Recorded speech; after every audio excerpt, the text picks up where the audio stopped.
Hello and welcome, everybody. My name is Doug Davidoff. I am the founder and CEO at Imagine Business Development. I'm your host and your presenter as well.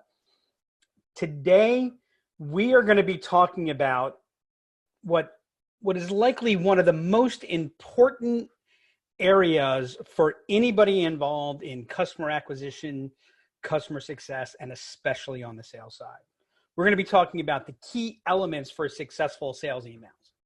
Now, I got to tell you, we had not planned this webinar when we laid out our webinar plan for the year, but God, about 6 weeks ago, I got an email. It was just bad. I'm sorry, I don't know any other words to say. And it wasn't even a cold email. It was an email that was actually part of the sales process. And so that was the straw that broke the proverbial camel's back, if you will. We've all seen emails. Emails have proliferated to a level that, frankly, is beyond annoying.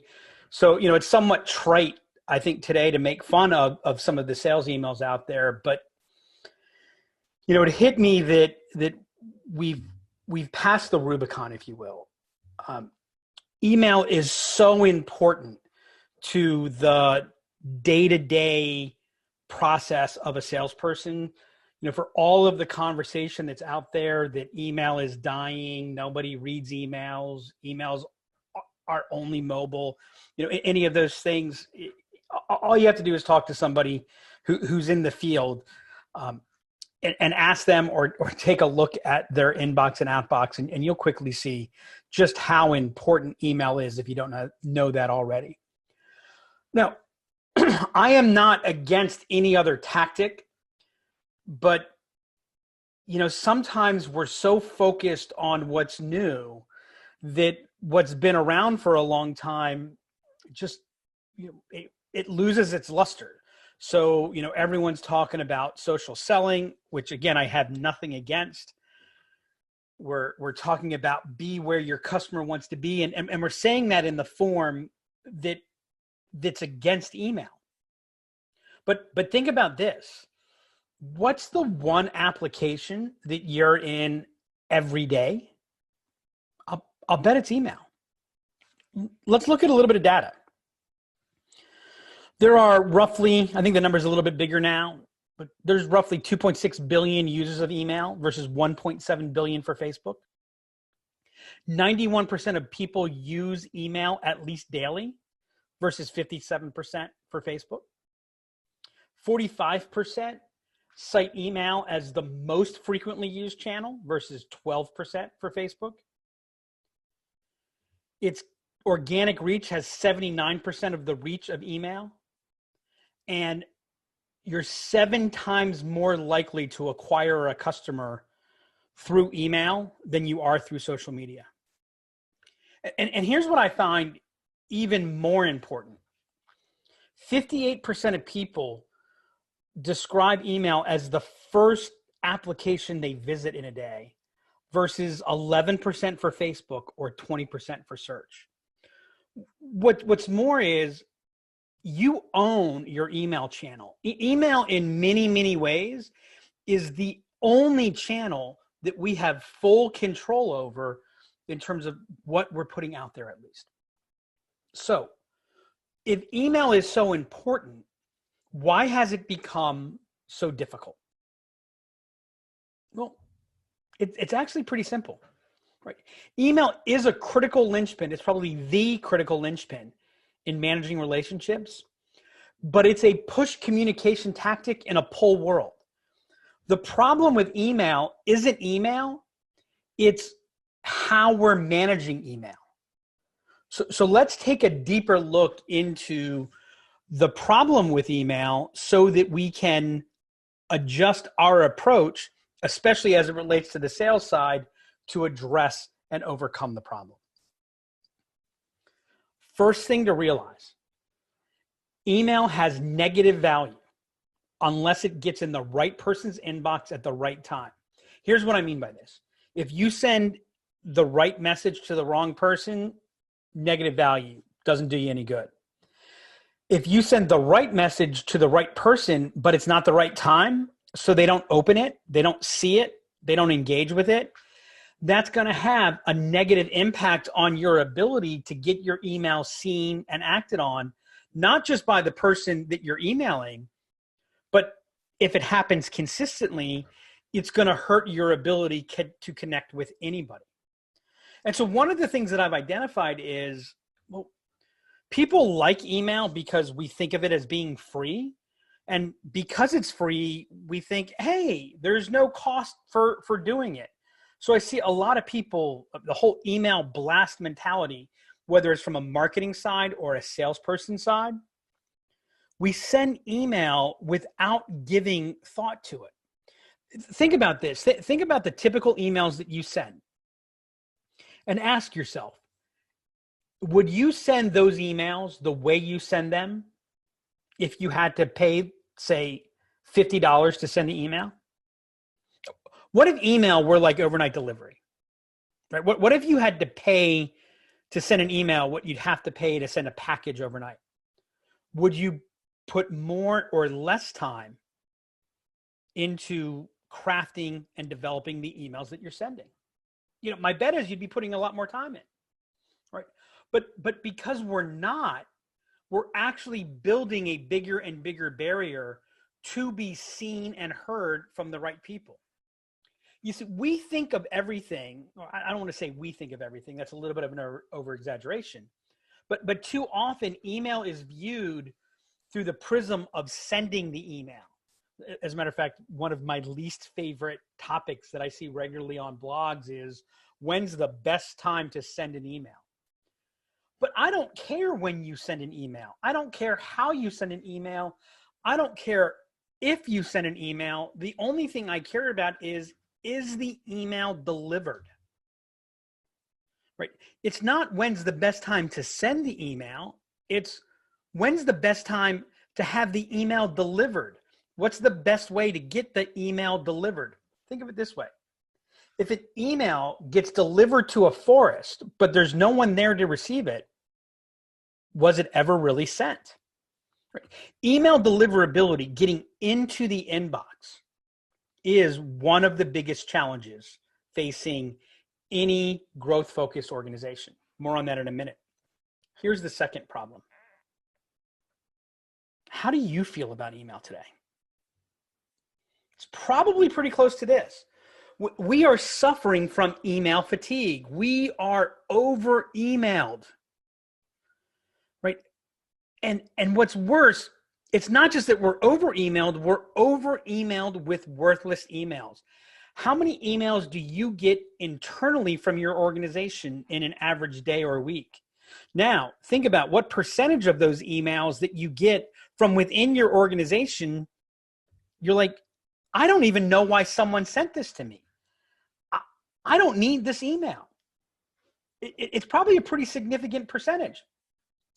And if we're fatigued from emails coming from internal sources that we know matter, imagine how we feel when we're getting emails from the outside, especially those focused on the sales side.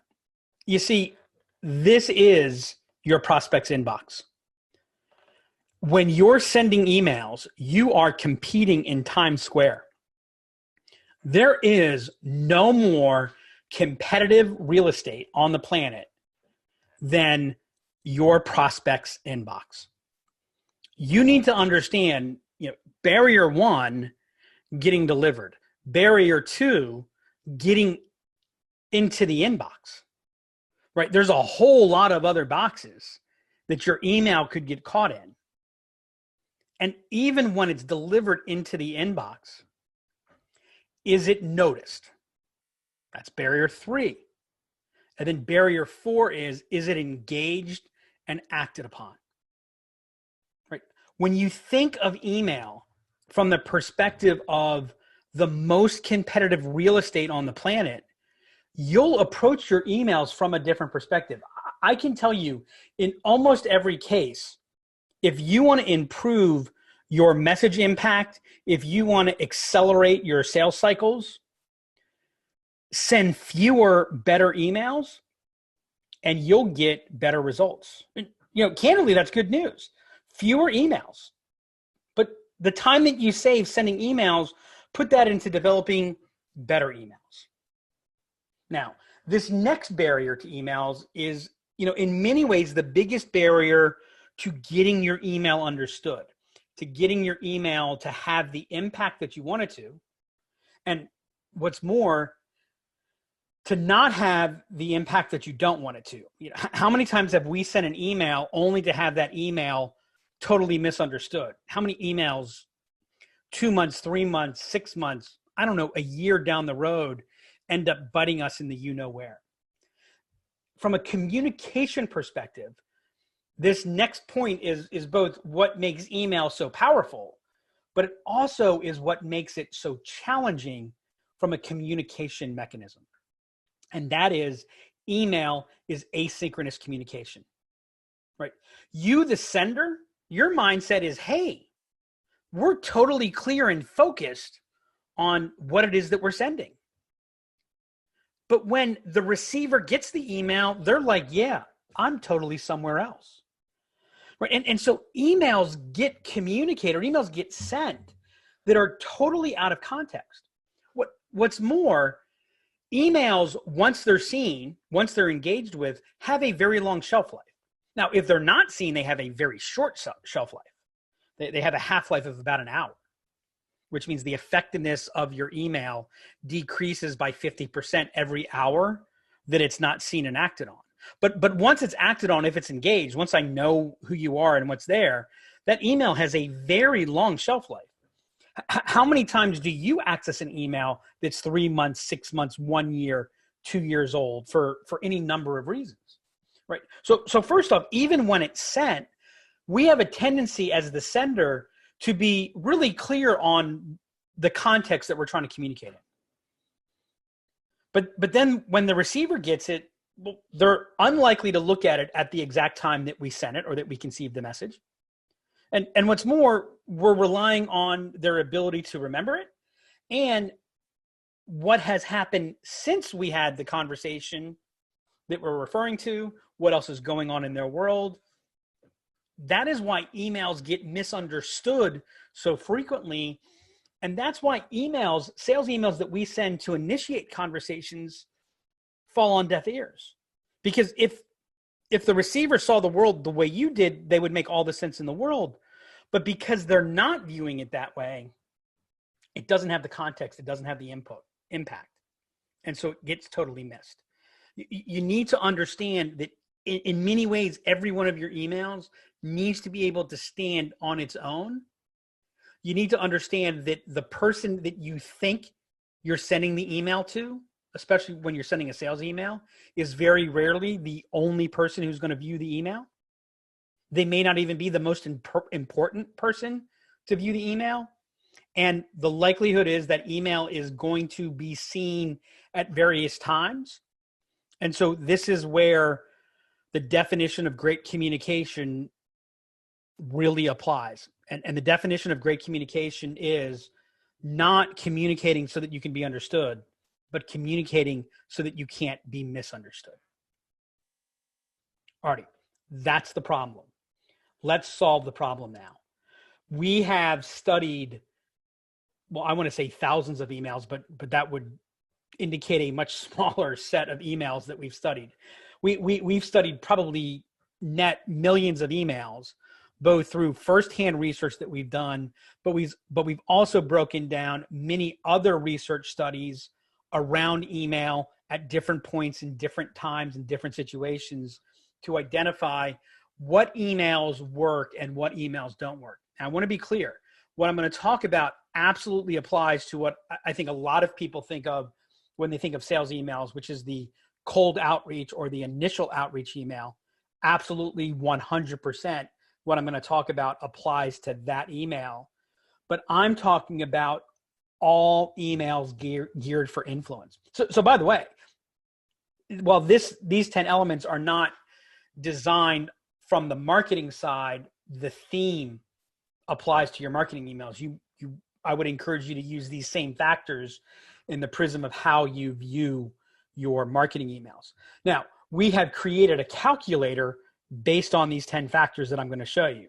Because we're not just going to tell you the factors, we're also going to tell you how important that factor is, from the most important factor to the least most important factor. And yes, I realize I said least most.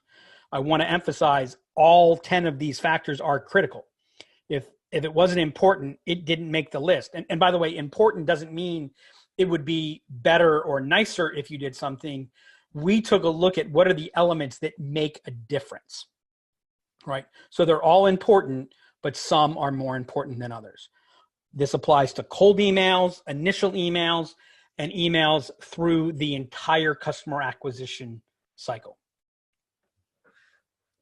I'm going to walk through the 10 factors, and then I'm going to walk through 5 types of emails. I'm going to give you tips for applying what we're talking about on those 5 types of emails. And I'm even going to share some examples with you of effective emails that apply these principles. And I've got a special offer for those of you that stick to the end. All right, let's go in. What is the most important factor? Probably not going to be a surprise. The subject line. The subject line comes in at a 16.88 or technically a 16.875% weighting. Right. Now, the subject line has multiple roles, right? The subject line is your billboard. The subject line is going to be the number one determinant of whether or not someone opens your email. But the subject line serves a more important role than that.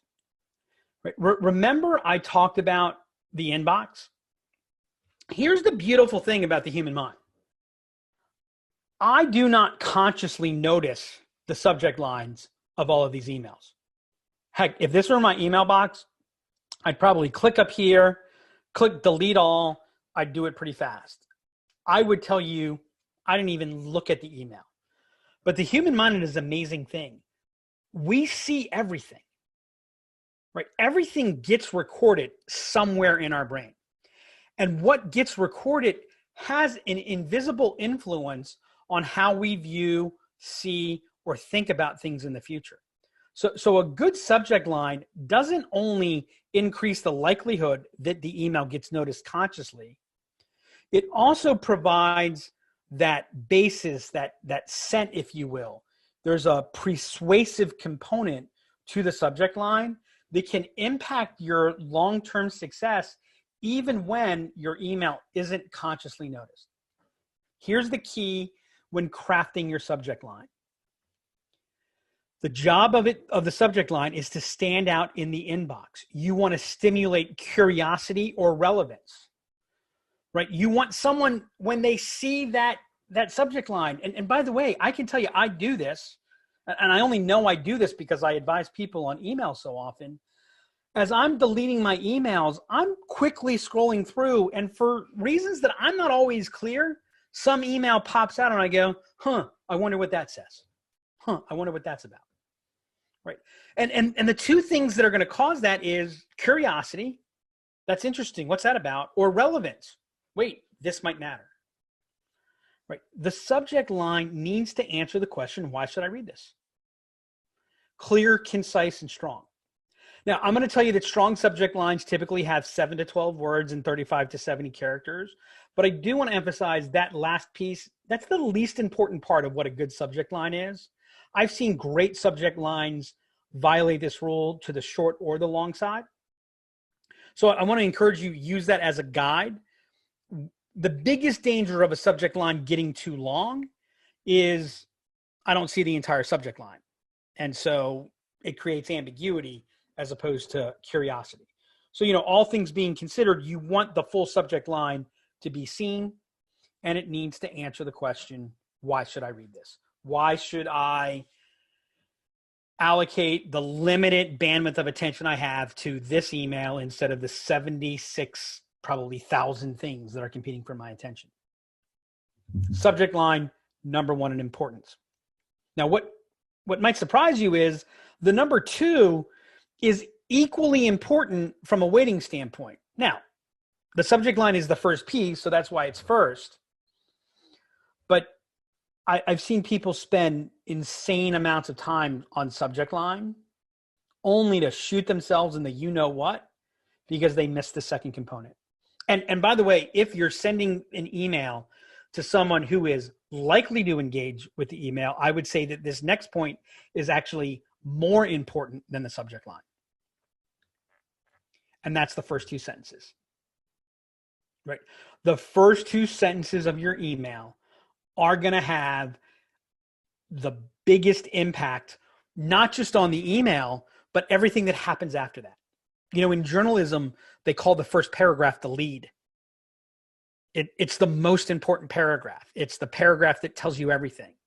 Well, the first two sentences, they're the thing that determine whether or not you get me. They're the thing that determine whether or not I remember anything that you share. And if I remember it, I don't even have to remember you, or I don't have to act on it for it to have a successful outcome. Remember how earlier I said an email gets me and I go, huh? And I go ahead and look at it. I couldn't tell you what probably 95% of the emails that I open up with that are. And that's because the first two sentences don't get me. And if the first two sentences don't get me, then all the hard work you did to get it into the inbox is going to be wasted. The first two sentences are the make or break point. Get to the point. Get to the point. Deliver a strong, concise take. Have a point of view. Don't start off with, hi, I hope your day is going well. That is a total waste of the most important part, the most important real estate of your email. And whatever you do, don't say, I'm sorry for, right? If you start off, I'm sorry for, unless you're apologizing for something that like is legitimately an apology, something has happened, there's been interaction, then, it's okay then, right? But if you start off, I'm sorry for, like, I'm sorry for sending you so many emails. Well, what you've just done is you just told me that you're sending me too many emails. So why should I think about you at all?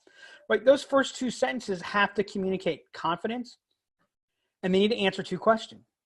The first is, who cares? What is this email about? Who cares? And most importantly, do I, the recipient, care? Why should I care? And the second question it has to answer is, so what? What's this email going to have that's going to justify me actually paying attention to it? The job of the first line is to get the reader to read the second. And then the second sentence gets them to engage with the rest. By the way, if you do nothing else but focus on subject line and first two sentences, you can, I don't want you to leave this webinar, but you could leave right now and you'll double the impact of your emails. All right. I kind of cued the next component, the next critical element. The next critical element is your email needs to be thought-provoking. Thought-provoking comes in at 12.5%. It's got a 12.5% weight. Don't send me a boring email. Don't send me a common email. Right? I'm not going to notice a common email.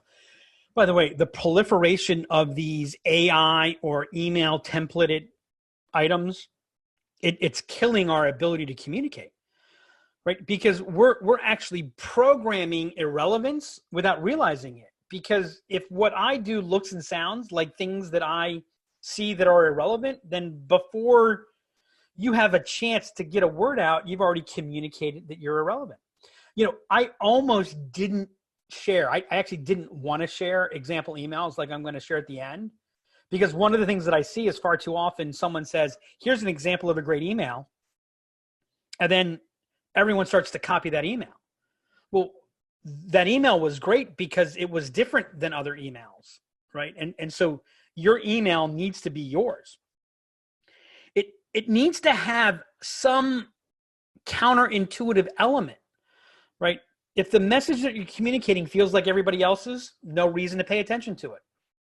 A strong sales email challenges the status quo, especially an early email. If this is an email on the early stage of your sales process, it absolutely needs to deliver a point of view. There's got to be something that I can disagree with. Let me be clear. If I can't disagree with anything that you're saying, then I can't passionately agree with anything that you're saying. If I can't or don't initially disagree or feel like something doesn't fit quite right, then you actually haven't caused me to engage. You didn't trigger let my mind process this, right? Good emails stick because they're thought-provoking, right? What am I communicating? Think about this. What am I communicating in this email that's going to jump back into the mind of the recipient 2 days after they read this? Element 3, thought-provoking. Element 4, a good email creates value. Now, value is in the eye of the beholder. And I do want to share this. My definition of create value means you're doing something that someone would be willing to pay more for. And that means if you're going to create value in your email, then you're doing something in your email that's worth something. And here's the first principle for email and frankly, just about everything else that you do.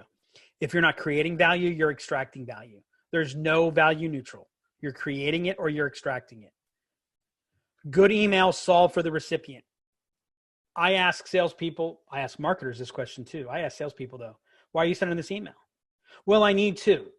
Well, I'm trying to. Look, I do not care what's in it for you. I know why you're sending the email, right? But you're not trying to influence yourself unless you're making a sale to yourself. Why you're doing it, what's in it for you, doesn't matter. It's got to solve something for me. How does it help me? Right? Here's the test to know if your email is creating value. If the recipient reads your email and never ever responds to you, never takes another action, how will they be better off? How does the email help them? You deliver emails that help the recipient, you're going to get noticed. Readability. The number of emails that I get that I wonder, is this even, like, what language is this written in? I mean, the words look English, but it doesn't feel that way. And I'll tell you, look, I mean, just so everyone knows, I'm dyslexic. I reverse everything. We've got a running joke at Imagine that my brand is the typo. Right. If there's not a typo, then I didn't do it. That's one of the internal jokes that runs here. I get that those things happen. Right. I understand it. But there's less reason or excuse for that than ever before. Get the plugin Grammarly. If you're at all concerned, get Grammarly. It won't catch everything, but it will at least make sure that you're meeting a minimum threshold. It'll catch most of your typos. It'll catch horrible sentence structure. So there's no reason for your emails not to be at least at a certain level of readability. But most importantly, if your email's not easily readable, then I have to do the wrong type of thinking. You see, you want the email to spark a thought around an idea, around a mental model. You don't want the email to spark me having to think, what is it that you're trying to say? What is it that this is about? Right? The email has to have a strong conversational tone. Your emails should sound very much like you talk. Right? If I get one of your emails and I talk to you, I should feel like I know I'm talking to the right person. I'm talking to the same person. That's probably the thing that's helped me with emails more than anything else. Before I even studied any of this stuff, I've just always written stuff the way I talk. And so there's a lot of alignment that's there. So you want to keep it conversational and you want to deliver a single message. Another problem that happens is we try to deliver too much, especially when we get into the middle of the sales cycle, right? We start trying to over communicate, or we're trying to summarize 17 things. And so I don't know what to walk away with. So I end up walking away with nothing. But you want to deliver a single message. Your email is readable when it's very clear. When the reader's done, they very clearly know what's the one thing they should do, what's the one thing they should remember, and why should they do what it is that they need to do. Next, the email has to be relevant. Right? Once again, it means you're speaking to me, not speaking for you. Right? When I get your email, right away, I should know this email is for me. Right? Now, there's a scale that we're going to go on here. I realize when we're starting off, sometimes we can only be so relevant, right? But we should always be striving to increase that relevance. And by the way, once we've had one good conversation, the relevance score needs to go way up, right? It needs to demonstrate to me that you're communicating to me. It's about me. And if I don't feel that way, then I'm not going to pay attention to it. And it's going to be your loss because you're going to lose that opportunity to influence. Call to action. Now, I'm not talking about a marketing call to action here. And certainly on a early stage sales email, a cold outreach, an initial outreach email, there should be a very clear call to action. You should be directing me to do something. But even as you move forward, there needs to be a very clear reason and call for action. What is it that I'm supposed to do? Right. Sales emails need to clearly communicate what the recipient should do and why doing it is good for them. Now, in the early stages, that call to action is going to be much clearer and it's going to connect to the offer, which I'm going to talk about in a minute. But even when you get later, understand, and I don't remember who taught me this. It was very early in my sales career. I had a coach and he said, Doug, sales is a contact sport, right? If your prospect isn't doing things, then you're just wasting your time. And one of the things that I've seen salespeople do in pursuit of trying to make it easy to buy from them, trying to be liked, trying to reduce resistance, whatever the case may be, is we've turned sales into a passive sport for the buyer, right? If you're sending an email and there's not a clear action that I should be taking, if there's not a reason for me to do something, then what you should probably ask yourself is, do I need to send this email? And if you do need to send the email and there's clearly no action to take, then you need to clearly communicate that this is for information, this is for reference purposes only. But I will tell you, certainly in the sales process, if there's no action to take, then the likelihood of whether or not you should have sent the email goes down significantly. The next point is you need to make it easy for the recipient, for the lead, for the prospect, for the customer to advance the process, right? How can I, the recipient, move things forward? Now, here's what our research shows. Our research shows that a strong email provides multiple, up to 3 ways for me to advance engagement. Sure, I can reply or call you, but you should also include other ways that I can move forward. Take me to your website.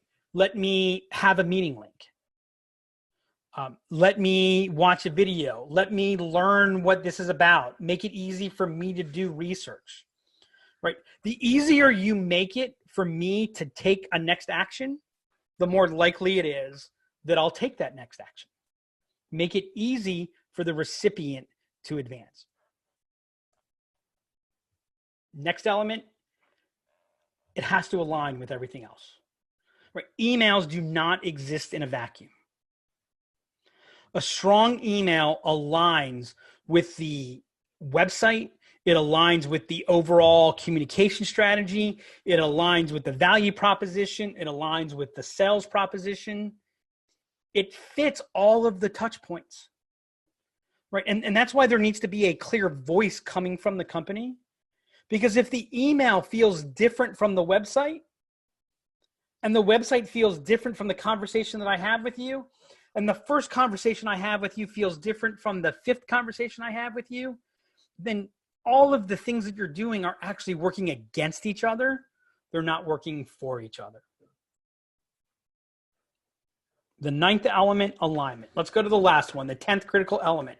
The one that I find is the most overstated and probably the biggest myth, but yes, it does matter, and that's the length of an email. So, how long should your email be?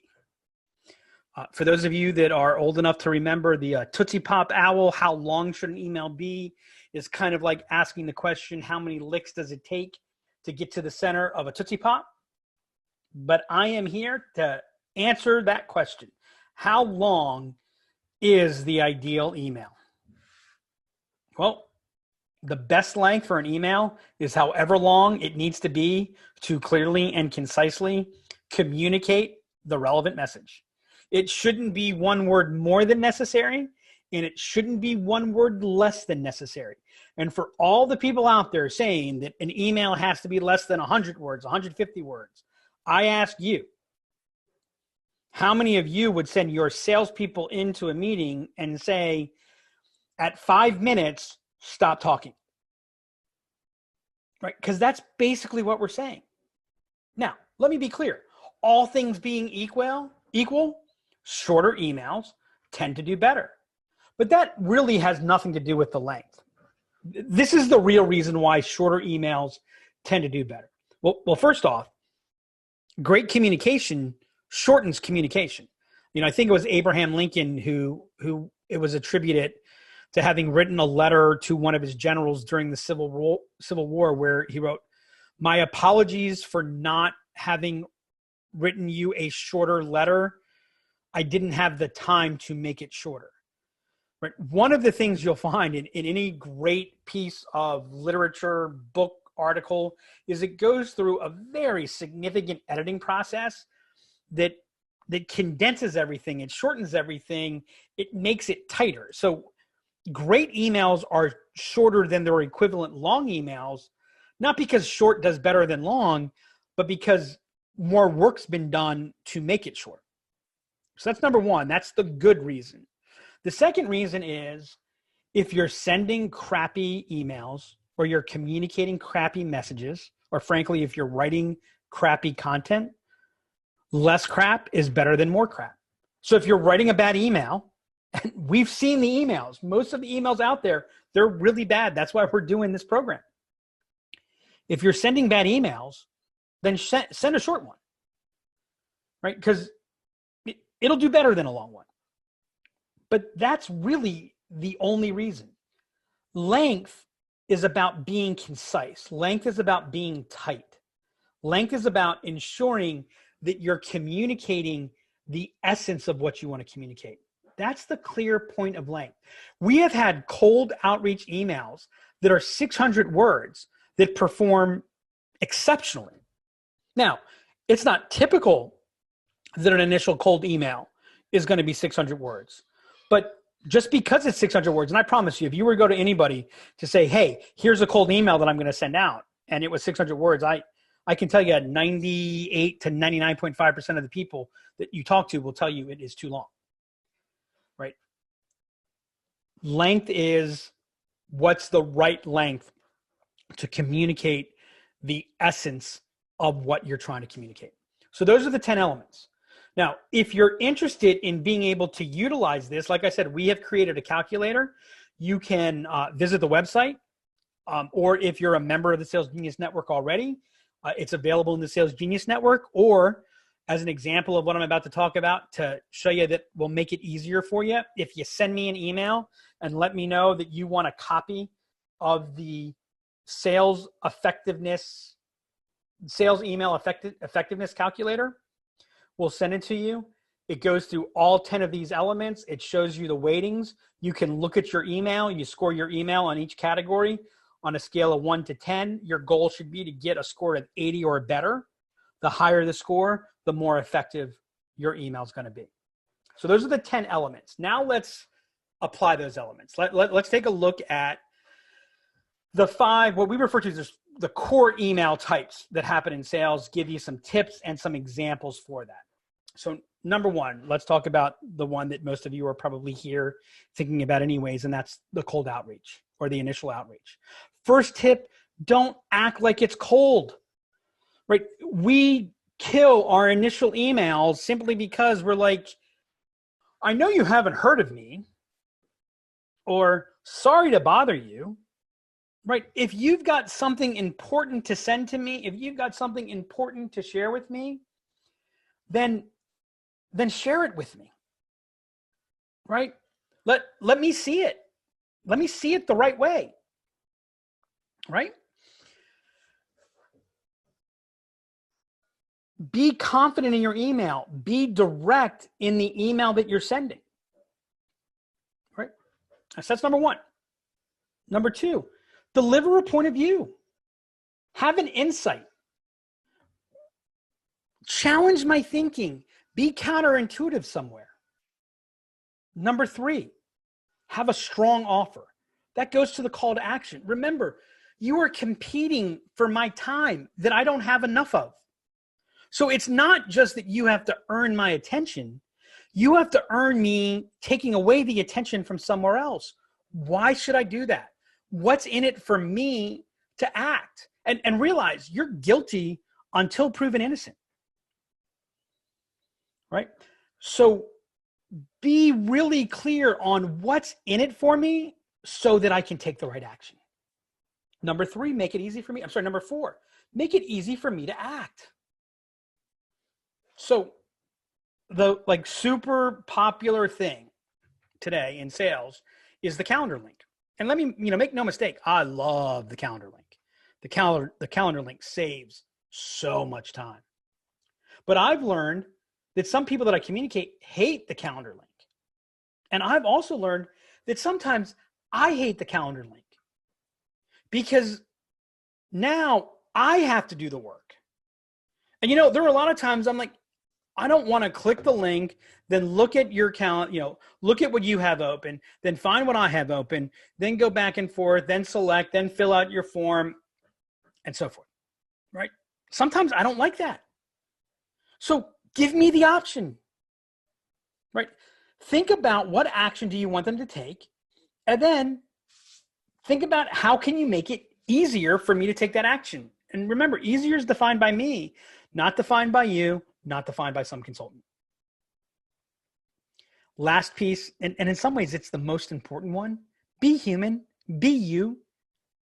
Your cold email needs to sound and feel like you. It needs to demonstrate that this thing is coming from a person. Right now, I'll tell you, if you do the 4 things above and you follow the calculator, the 10 steps that we just went through, being human takes care of itself. But go ahead and be a little bit quirky. Let your personality through. It's an important piece. Here's an example of a cold outreach email that we did for a client. Now, the first thing you may notice is, the subject line isn't all that compelling if you're not dealing with the issue that this addresses. Cost compliance and reimbursement is a key issue for operations and procurement managers of government contractors. Hi, Jane. I noticed that your company currently has contracts with DoD, Department of Labor, and GSA. I know you regularly deal with cost compliance and reimbursement procedures. Right there, this is what this is about. This connects to a key issue that Jane deals with. One of the common complaints we hear from government contractors is the inability to pull cost data from multiple sources quickly, accurately, and efficiently. Right. In this case, it's 3 sentences, but relatively short, 1 paragraph. Who should care? Why should you care? Having worked with government contractors we've enabled them to recover costs that would not have otherwise been reimbursed, increasing their margin on the business by 1 to 3%. Right? There's the impact. There's the so what. There's the consequence. Key to this is a well-designed process for information flow and a platform that provides data in real time. Let me know if this is an issue that you're dealing with, and I can share our experience. Right? Yeah, Jane knows that there's a sale involved here, but it's not just a direct sell. It's not, hey, let me sell you the platform. The offer is, let me share our experience with you. Just reply to this email or call me. P.S. We've recently published a cheat sheet on designing financial workflows for government contractors that highlights some key issues you can address quickly. If you're curious, you can download it here, right? Now we've given them multiple ways to move forward. If Jane's not sure that she wants to talk to me, she can see what this is about to see, hey, is there something legitimate here? Is there something different here? And wherever Jane may be in her journey, you can see how this email demonstrates that we're a little bit different, or in this case, the client's a little bit different than everyone else that's peddling for their business. The preparation or follow-up email. And oh, by the way, are you sending emails before your meetings? You should. Are you sending emails after your meetings? You better. Right. And I'll tell you, this is probably where sales emails are the worst. Right. Now, that doesn't mean that they stand out to be as bad and as easily ridiculed as the cold emails that we get. But there is no excuse whatsoever to not have a strong prep or follow-up email.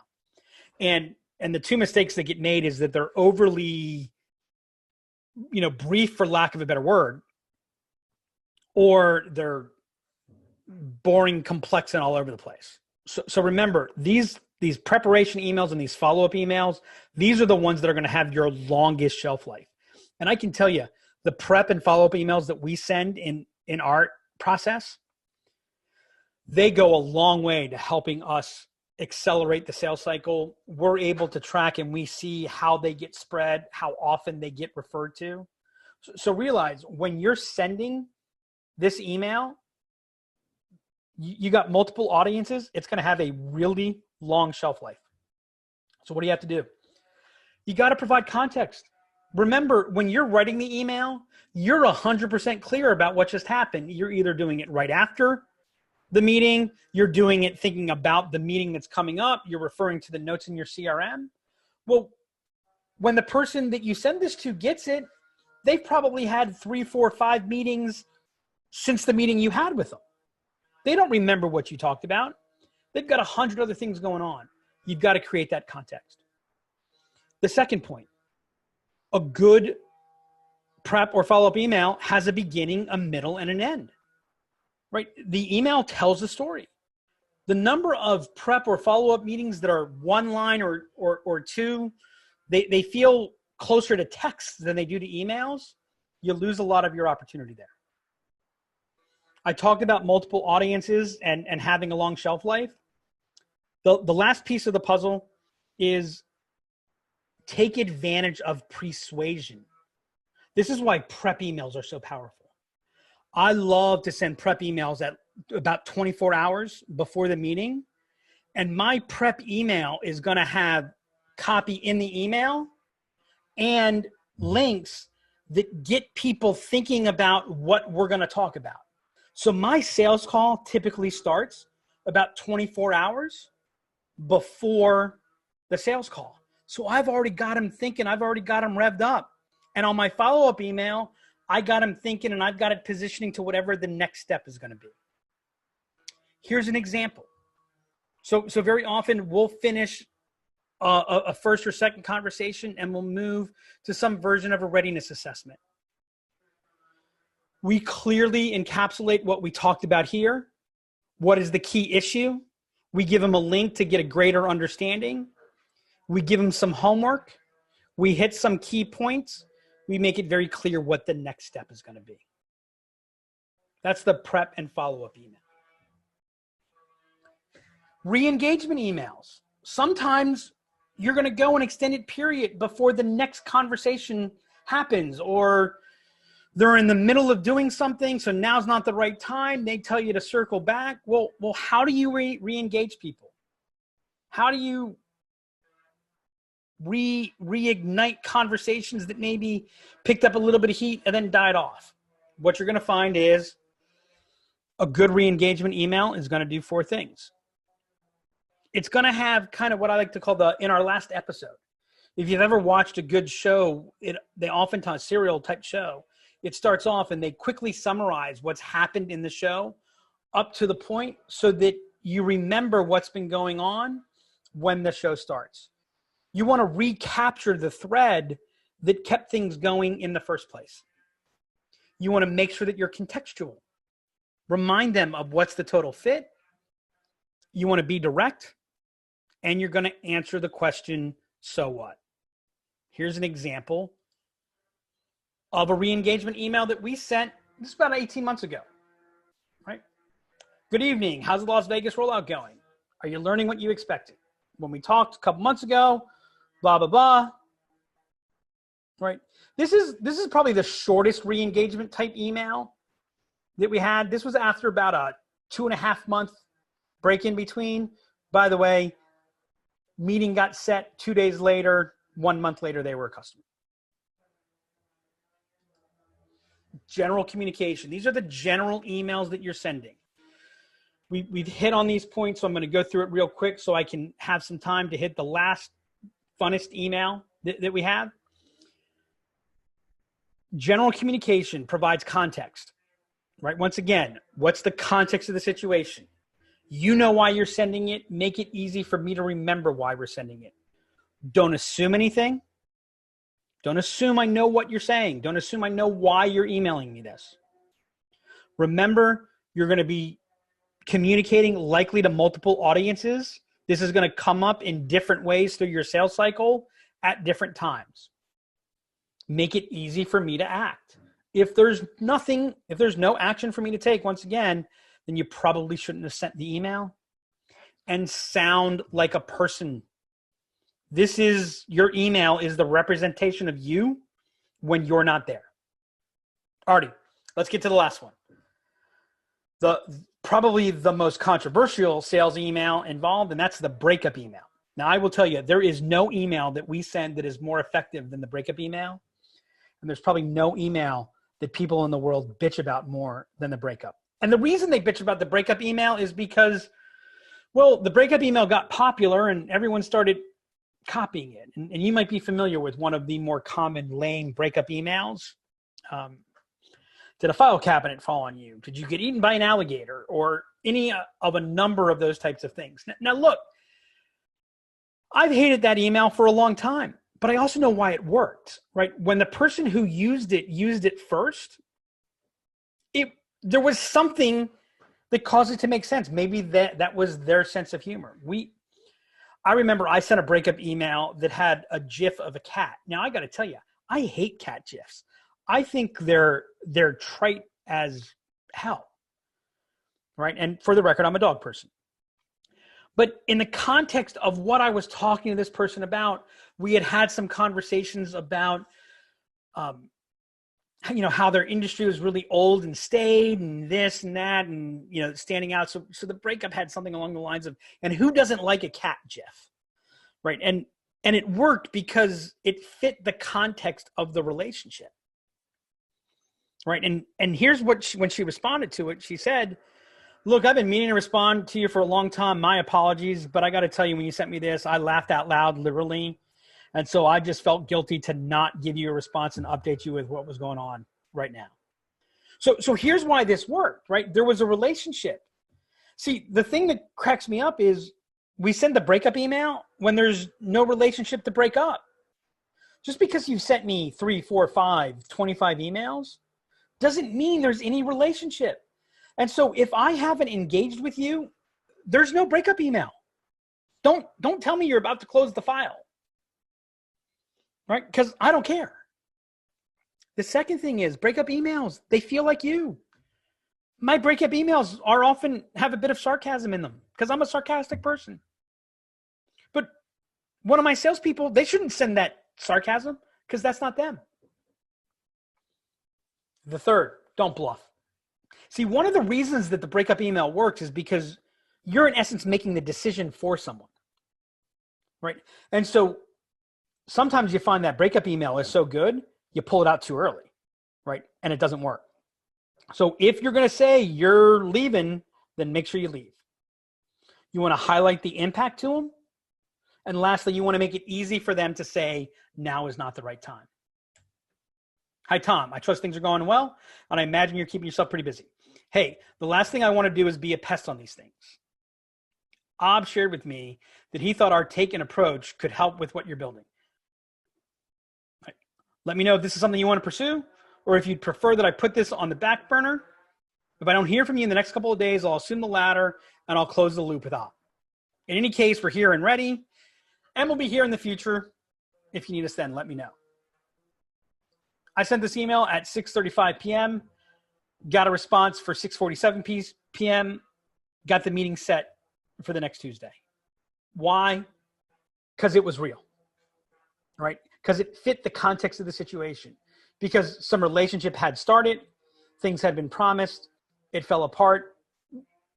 We hit the key points, we gave the reason to act. Alrighty, here's the special surprise. If you are a member of the Sales Genius Network and you are working on any of these emails and you want to take on your email, send it to me. Happy to give you comments, happy to give you some pointers. Last, if any of this is resonating with you and you'd like to get a perspective of how you might be able to take advantage of these types of strategies to impact your customer acquisition efforts, let us know you'd like to talk about the Sales Acceleration Readiness Assessment. And if you haven't joined the Sales Genius Network already, join it now. We've got a number of resources just like this, 10-minute, 15-minute workshop sessions, the Sales Genius Network podcast with show notes, a lot of resources to help make things easier for you. We'll be announcing our 2020 webinar plan through the Sales Genius Network coming up real soon. Thanks for joining us today. If anyone has any questions, please don't hesitate to send me an email, give me a call. Happy to address anything to help you apply it. And lastly, thanks for joining us. Until next time, go out and be a sales genius.